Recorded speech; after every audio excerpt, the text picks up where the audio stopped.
Oui, merci à vous qui nous rejoignez sur Radio Espace, mon cher Tamba. On s'intéresse à cet autre dossier, évidemment. Vous parlez de Dr Makale Traoré et de l'UFR. La semaine dernière, évidemment, tu étais encore là-dessus.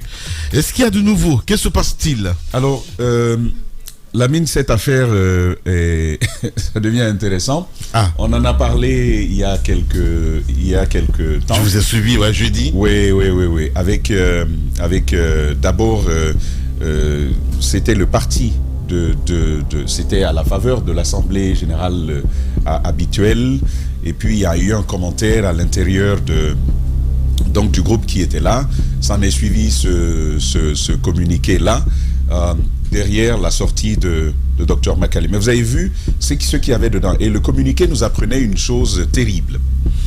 Dr Makale, après les massacres du 28 septembre, serait allé du côté de Abuja. Elle a effectivement été du côté de Abuja dans le cadre d'une organisation bien connue. Et donc, elle serait, au dire de l'UFR, elle serait allée du côté d'Abuja, affirmer qu'il n'y a pas eu de viol sur les femmes autour du 28 septembre. C'était donc très grave comme affirmation, comme déclaration sur une dame qui est quand même préposée à la conduite du dialogue comme une des facilitatrices de ce dialogue aujourd'hui. Et c'est pas que l'UFR, parce que c'est l'UFR qui communique, qui sort des communiqués, mais il y a pas mal de coalitions qui se sont ligués entre guillemets justement contre Dr Makale, mais ceux qui tiennent le lead dans cette histoire jusque-là, à partir des communications qu'on a eues, c'est donc l'UFR. Lamine, très vite, vous avez vu cet article qui a été publié dans la presse où on présente Sidya Touré, alors Premier ministre de la République de Guinée, qui arrive et qui fait vendre des unités industrielles qu'il va acquérir au bout de la procédure de vente. Oui, on parle de Antag, et puis il y a cette autre société également qui est évoquée à l'intérieur de ce groupe. Explosive. Voilà. Et donc, mais c'est quoi le rapport? C'est la Sogex, je crois que c'est quelque chose. Permettez, vous allez le voir. Il y a bien un lien. Là, on se livre une véritable guerre désormais. Et c'est la guerre à la réputation. On parle de Dr Makale qui renie les crimes qui ont été perpétrés le 28 septembre.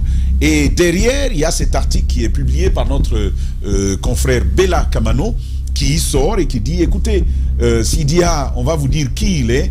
Voici quelqu'un qui a été Premier ministre et qui va convaincre le gouvernement de revendre des unités industrielles. Et devinez qui les a acquis au bout de la procédure de vente? C'est encore lui-même. Mais plus loin, Lamine, et ça c'est ce qui devient grave, comme condition pour accompagner Alpha Condé à la présidentielle, vous vous souvenez, 2010, on en a parlé, la condition aurait été, écoute, je t'accompagne, mais non seulement tu m'aides à retrouver mes unités industrielles, mais également tu m'aides à les réhabiliter. À ce prix-là, je vais t'accompagner dans le cadre de ce processus électoral. Donc, vous voyez, hein, on se livre une véritable guerre. Les uns, ça ne se tolère pas. Lamine, on s'est intéressé à ce sujet parce que l'UFR disait non, Dr Makale est allé à Abuja et a fait ce qu'elle a fait. 2, Dr Makale a été chassé pour cela du parti. Et mieux, elle est allée adhérer au RPG Arc-en-Ciel. D'ailleurs, sa démission de l'UFR est due au fait qu'elle avait déjà une offre d'Alpha Condé pour qu'elle puisse conduire sa campagne. Ça, c'est ce qui nous a donc été rapporté. Et donc, on a fait cas de cela la dernière fois. Moi, j'ai demandé à l'UFR de me donner l'acte d'exclusion de Dr Makale. Je ne l'ai pas eu jusqu'à ce jour. Il y a déjà plusieurs jours que cela existe. On attend toujours cet acte-là. Il n'existe pas.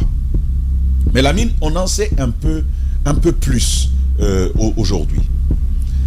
Et moi, quand même, je me pose un nombre de questions sur la moralité de nos leaders politiques à un certain moment. Premièrement, il y a le courrier de démission que Dr Makale nous a fait parvenir. Il ne faut pas s'en cacher. On en a fait lecture intégrale ici. Il n'y a que la partie des commentaires qu'on n'a pas évoquée, mais sur les motivations de la démission, on en a fait lecture. effectivement, Dr Makale a démissionné. On avait posé, je crois que Diba faisait la bonne remarque de dire, mais il n'y a pas de décharge sur la lettre de démission. Que s'est-il véritablement passé? Tout à l'heure, je vais revenir là-dessus. La mine Dr Makale a bel et bien démissionné. Mieux, dans le courrier, elle dit que j'ai demandé à l'UFR de m'expliquer pourquoi on me suspend pour faute lourde. Donc, l'explication de ce qu'il y avait derrière la faute lourde. Elle dit dans le courrier, la mine, que 6 mois après, le parti n'a pas été en même de fournir ces éléments d'explication. Mais elle dit pire. Elle dit plus tard que le parti va revenir vers elle pour lui dire « Pardon, on s'était trompé, reviens ». Elle va donc exiger des excuses publiques, des excuses officielles, j'allais dire, du parti, et c'est ce qui va être fait, la mine. Mais il y a un autre aspect intéressant. C'est quand on aborde la question de l'entrée de Dr Makale au gouvernement. Aujourd'hui, on sait 2 choses et on peut l'affirmer en toute confiance. Le premier, c'est que contrairement à ce que l'UFR a soutenu jusque-là, Dr Makale a bel et bien démissionné. Elle a bel et bien démissionné. Nous en avons la preuve. S'il nous porte la contradiction, on la brandira. Mais on en a la preuve. Dr Makale a bel et bien démissionné et n'a pas été chassé du parti. Alors, deuxième chose importante. Sidya Touré était bien au courant des démarches de Dr Makale pour aller à Abuja. Elle était bien au courant de toutes les démarches, alors que l'UFR a prétendu le contraire. Troisième chose, et qui est là qui m'amène quand même à réfléchir, c'est l'entrée de Dr Makale au gouvernement. Le CV de Dr Makale a bien été retenu par Sidya Touré. Il n'a pas été transmis au Premier ministre Ahmed Tidiane Souaré, qui l'attendait sur plusieurs jours. Ça, c'est également un fait. La démarche, si vous voulez savoir. Dr Makale est au patronat, avec Silla Patronat, comme on l'appelait. On lit, découvre des compétences. On siffle un mot au président de la République et au Premier ministre Ahmed Tidiane Souaré. Son nom est donc retenu dans le cadre de la formation du gouvernement que vous connaissez. Alors, il est donc demandé à la dame de fournir son CV. Semble-t-il, mon cher Lamine, elle va dire par mesure pour respect, vu que j'appartiens à un parti, j'y milite, je vais transmettre mon CV à mon président qui va le transmettre au Premier ministre Ahmed Tidiane Souaré. Ça ne sera jamais fait. Le président Sidya Touré ne va pas transmettre le CV de la dame. Pourquoi? J'ai voulu savoir. Pourquoi est-ce que le CV n'a pas été transmis à l'ancien Premier ministre Ahmed Tidiane Souaré pour constituer ce gouvernement qui verrait l'entrée de Dr Makale dans l'équipe? Ce que nous apprenons, et là le parti est libre de nous donner sa part, sa version, ce que nous apprenons, c'est que le parti voulait 2 personnes au gouvernement. N'ayant pas obtenu les 2 places, le président donc du parti aurait décidé finalement de bouder et de ne pas se prêter à cela.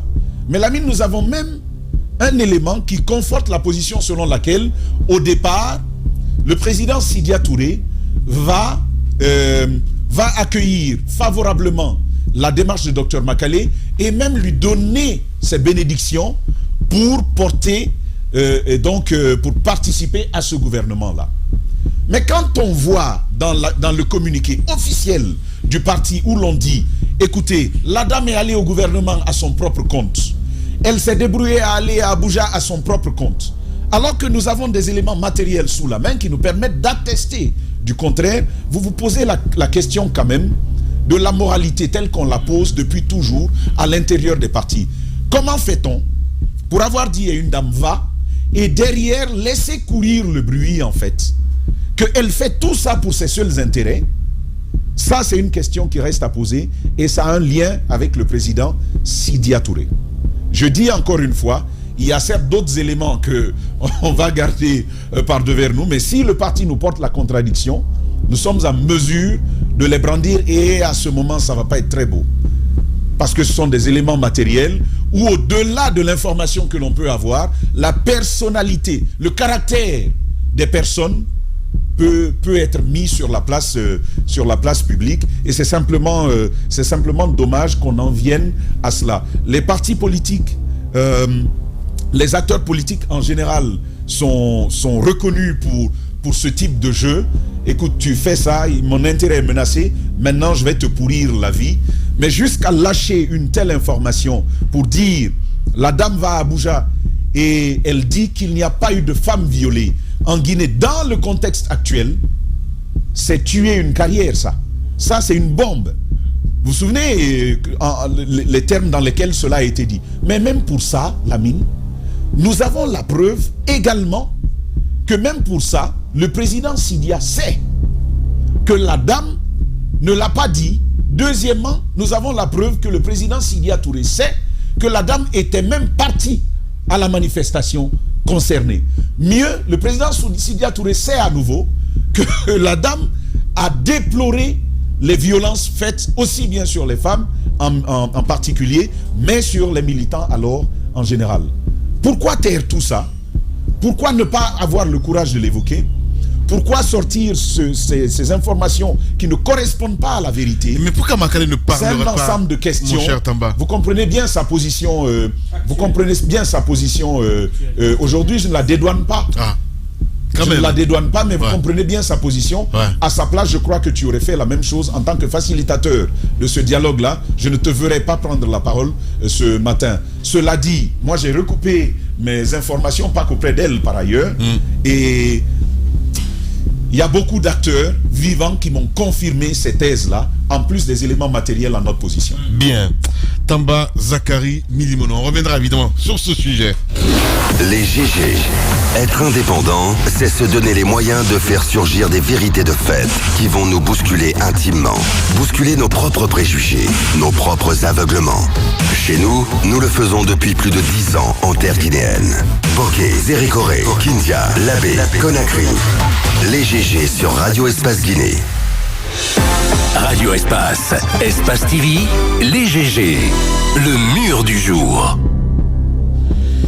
Oui, on en vient évidemment à cette rubrique, le mur du jour. Je sais que, dis-moi, tu vas prendre la parole un peu plus tard, mais d'abord, le mur...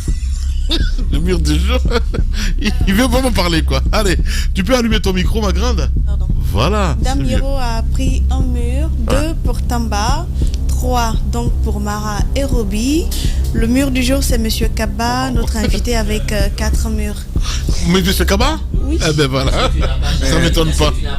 Les résultats. Non. Lamine, est-ce que vous pouvez voir cette Est-ce que tu n'as pas changé le sport? S'il vous plaît, je demande à la régie. Il n'aime pas faire de corruption. Oui, j'avais. Est-ce que. Et Poutine. Quelqu'un a donné l'argent pour le faire mur du jour. Non. Il est important qu'on voit ce Je qui suis se passe. incorruptible. Voilà. Nous avons la preuve que la présidente de la série a été ce matin corrompue. Alors, Poutine, est-ce que tu peux me montrer celui qui est là à ma droite? On la voit déjà. En ce moment. Faites un peu. Il est important qu'on voit son visage. Parce que c'est un visage de coupable. Que tout le monde peut voir. C'est le visage d'un corrupteur. On a plus. Il a payé On a pour plus. ne pas. Attendez. On a plus.